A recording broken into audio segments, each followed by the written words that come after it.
Nous atteignons un sommet. Candace Owens, l'imagination de cette femme n'a pas de limite, ce qui l'explique. Elle a l'une des plus grandes plateformes mondiales. Elle laisse mélanger les mondes du commentaire politique, des théories du complot et du true crime. Et maintenant, c'est presque comme de la fantaisie. On arrive à un point où c'est de la fantaisie. Vous avez évidemment probablement entendu parler ou vu la saga. Elle l'a fait. C'était un peu comme une série de podcasts sur la recherche de brevets rats, devenir Brigitte, être Brigitte, sur comment Brigitte Macron, la femme d'Emmanuel Macron, aurait un pénis.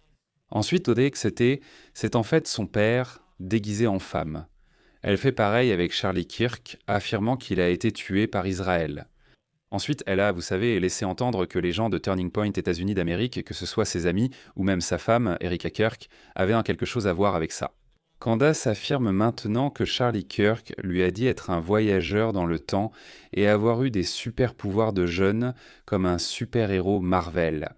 Donc, on va regarder ça puis en parler. Pourquoi Charlie pensait-il être un voyageur dans le temps? Il disait l'avoir montré dans des messages et qu'il devait me retrouver. Est-ce que c'est juste quelque chose que les gens disent à leurs potes dans des messages? Et encore une fois, ce n'est pas quelque chose sur lequel j'aurais mis autant d'importance à l'époque où il le disait. Mais c'est arrivé. Les autres choses aussi. Il est effectivement mort jeune. Pourquoi pensait-il devoir mourir jeune pour changer les choses? Il est mort jeune. C'est lié à Turning Point États-Unis d'Amérique d'une façon ou d'une autre. Au moins sur ce point, nous sommes tous d'accord. C'est lié au fait qu'il ait pris la parole lors d'un événement sur un campus pour Turning Point États-Unis d'Amérique. Je suis absorbée par ça. Je lis ces messages et me demande « Qu'est-ce que c'est? Quelle est la réalité? » Et Tarly est morte. Oui, comme je l'ai dit, c'était lié à cette organisation. Et je pense que nous serions tous d'accord pour dire que sa mort et la façon dont ils l'ont fait, ça a changé le monde. Je ne pense pas que nous puissions vraiment le réaliser, ni que je puisse l'exprimer. On ne peut tout simplement pas prétendre que tout cela n'est qu'une grande et malheureuse coïncidence. Il est tout à fait plausible, je pense plausible, qu'il savait quelque chose à propos de Charlie, et c'est pour cela qu'il l'avait repéré, surveillé et probablement suivi depuis qu'il était jeune. Et peut-être qu'il pensait que les agents croyaient qu'en l'entourant, en restant avec lui et en faisant semblant d'être son ami, qu'au final, il pourrait contrôler Charlie et peut-être changer un résultat. Il pourrait littéralement changer un résultat lié à Charlie. Alors quand? Pour la première fois, je pense vraiment qu'il était manipulé. J'ai déjà dit que j'étais prise en charge sans réaliser que j'avais des agents. Et pour la première fois de sa vie, Charlie relève la tête et commence à résister de manière significative. Ils n'ont pas pu l'empêcher de prendre de l'ampleur. C'était inévitable, mais ils ont paniqué, non? Tout cela arrive en un an. Quand Charlie dit « Hé mec, en fait, je n'y crois pas », puis il ajoute « Tu sais quoi? Prends et retire l'argent de l'organisation. » Et ils ont paniqué, ils ont complètement perdu pied et leur solution a été « Non, non, non, tue-le, tue-le. On ne peut pas permettre ça. » À la fin, elle évoque clairement Israël ou les donateurs juifs de Charlie, comme révélé dans certains de ses messages. André Colvette de Turning Point États-Unis d'Amérique a confirmé l'authenticité des messages. Il a été confirmé que Charlie avait des problèmes avec ses donateurs juifs en raison de son soutien réduit à Israël. Cette affirmation de Candace s'est révélée partiellement vraie, mais elle mélange encore le côté fantasque, comme à son habitude. Pourquoi a-t-il prétendu être un voyageur dans le temps? Pourquoi était-il surveillé enfant? Que signifie tout cela? Voici un extrait avec une vidéo amusante à la fin, un montage drôle façon TikTok. Candace parle des super pouvoirs que Charlie Kirk avait enfant. Des agents arrivent. Qui est cet enfant prodige? Il arrivait beaucoup de choses étranges à Charlie. Il courait et je crois vous l'avoir dit après sundown. Les lampadaires s'éteignaient quand il passait. Il semblait être une explosion d'énergie, un éclair ou quelque chose de similaire.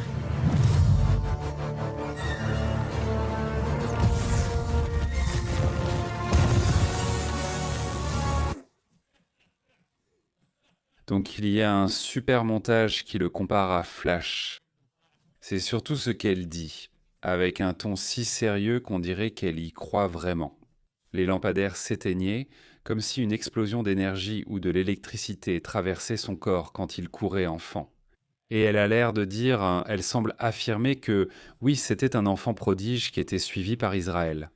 Je suppose qu'il voulait le surveiller parce qu'il savait qu'il était un voyageur dans le temps. Je veux dire, paix à son âme. Mais c'était un gars qui débattait avec des gens en public, il débattait des athlètes trans avec des étudiants sur les campus universitaires. Je ne sais pas comment tu fais le lien entre ça. Et genre super-héros électromagnétiques qui voyagent dans le temps, comme le gaz à la table, prouvez-moi que j'ai tort, et super-héros Marvel surpuissants qui voyagent à travers le temps. C'est quand même un sacré saut logique de relier ces deux choses et de dire « oui, c'est évident ». C'est comme voir Steven Crowder débattre et penser « ce gars peut voler, il a sûrement l'invisibilité, il traverse sûrement les murs ». Et tu sais, avec Candace, on ne sait jamais ce qu'elle croit vraiment et ce qu'elle invente juste pour divertir. Est-ce qu'elle croit vraiment à ce qu'elle raconte? Est-ce qu'elle est sincère? Parce qu'elle le dit avec un tel sérieux et une telle gravité, et on a l'impression que c'est vraiment ce qu'elle pense, et qu'elle ne fait que transmettre le message. Ou bien est-elle simplement si douée dans son travail à manipuler ce récit, inventer et créer ces histoires incroyables, bâtissant tout un univers imaginaire autour de Charlie Kirk ou Brigitte Macron, qu'elle est devenue tellement douée qu'elle peut, sans hésiter et de façon totalement crédible, dire que Charlie Kirk est un voyageur temporel, dire qu'il a des super pouvoirs et qu'il peut éteindre les lampadaires. On ne sait pas, on ne sait pas. Et l'autre chose à propos de Candace, c'est que parfois elle a raison. Donc quand elle a raison sur quelque chose, ça valide les choses farfelues qu'elle dit. Par exemple, j'ai parlé du fait que Turning Point États-Unis d'Amérique a dû confirmer que ces messages de Charlie Kirk à Candace Owens étaient en réel. Andrew Colvett, un des meilleurs amis de Charlie Kirk, a confirmé « Oui, ce sont de vrais messages qu'elle a publiés ». Il disait avoir des problèmes avec ses donateurs juifs, devoir tourner le dos à Israël, que cela ne marchait pas et qu'il risquait de perdre des millions de dons pour Turning Point États-Unis d'Amérique. Lorsqu'elle parle de Charlie Kirk, Emmanuel Macron ou d'Israël en disant une vérité, cela valide tous les fantasmes. Et c'est pourquoi, premièrement, toute sa plateforme peut être si déroutante. Deuxièmement, c'est aussi pourquoi c'est divertissant, parce que je pense que beaucoup de gens commencent à croire tout ce qu'elle dit à cause des choses qu'elle a dites qui se sont avérées vraies. Donc il y a cette vidéo qui circule en ce moment. Voici un exemple de cela de Charlie Kirk, qui parle essentiellement des théoriciens du complot antisémite sur Internet et explique qu'il ne va pas les suivre.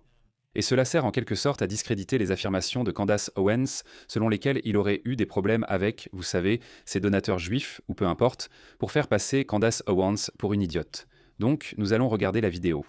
C'est très tentant de s'engager, disons-le, dans des théories profondes d'Internet qui, honnêtement, sont fondées sur la folie.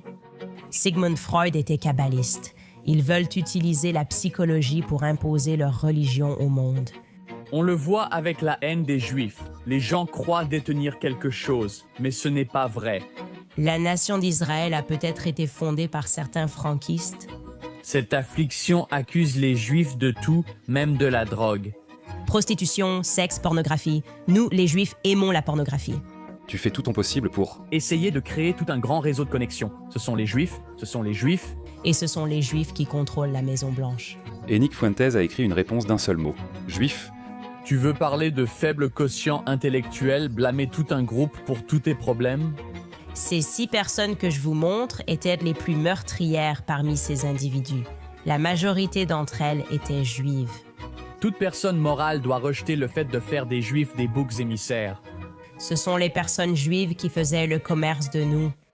C'est juste que, mec, ces extraits démontraient que ce sont les personnes juives qui faisaient le commerce de nous. Elle parle de l'esclavage. Jésus-Christ, la religion juive, a en fait été fondée par les franquistes. Elle exprime tout de façon très dramatique. Une vidéo virale compare des propos de Charlie Kirk dans son podcast sur les théoriciens du complot, accusant les juifs de tout, qu'il considère comme un signe de faible quotient intellectuel. Tout ça, vous l'avez vu, et puis, vous savez, en le mettant côte à côte avec des extraits de Candace Owens. Eh bien, Candace a répondu à cette vidéo avec des messages textes que Charlie Kirk lui a envoyés. Maintenant, on sait que les précédents messages textes qu'elle a publiés entre elle et Charlie Kirk se sont avérés authentiques. donc peut-être que ceux-ci le sont aussi. Voilà, regardez ça. Elle a écrit à Charlie Tucker et Vivek que tout cela avait du sens. Charlie Kirk a répondu « Oui, la raison l'emportera ».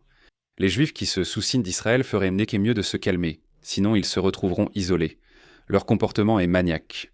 Candace a publié ces messages en disant « Choisissez une année, n'importe laquelle, les sionistes ». Ces messages auraient été envoyés le 19 octobre 2023, peu après les attaques du 7 octobre. Et vous savez, ça montre que Charlie Kirk n'était évidemment pas d'accord avec ce que faisaient les Juifs, comme il le dit, qui se soucient d'Israël.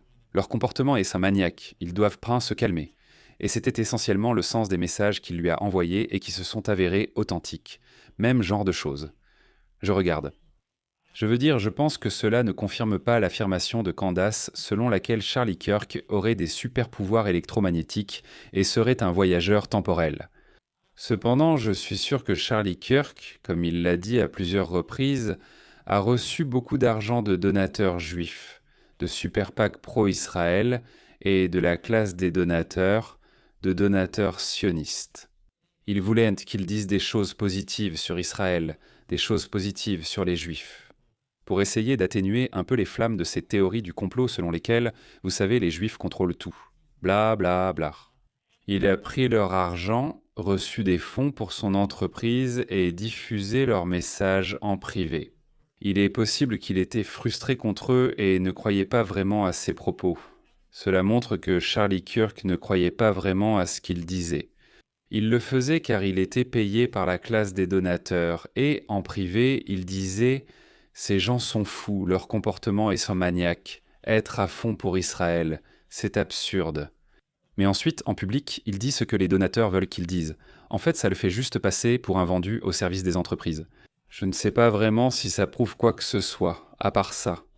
Le problème de l'argent en politique, c'est qu'une fois que les gens financent les politiciens ou commentateurs, tu l'as vu avec l'affaire du locataire, Tim Pool et Benny Johnson, et toutes ces personnes, en fait, qu'elles le sachent ou non, diffusaient de la propagande pro-russe, parce qu'elles étaient payées par une société écran douteuse pour le faire. Quand de grosses sommes d'argent, surtout de grands dons d'entreprises ou de personnes puissantes, entrent en politique. Les personnes qui reçoivent cet argent feront et diront ce qu'il faut dans l'espace politique pour satisfaire leurs donateurs. Et c'est, je pense, ce que faisait Charlie Kirk. Il était avant tout un collecteur de fonds, et c'est vraiment tout ce que cela prouve. Je ne sais pas cela. Cela prouve qu'il est, vous savez, Flash. Je ne sais pas s'il fait partie des 4 fantastiques. Après cela, ces messages pourraient-ils vraiment être des textos, validant encore d'autres affirmations folles de Candace à l'avenir. C'est pourquoi je pense qu'elle restera au sommet et que sa pertinence ne disparaîtra pas de sitôt.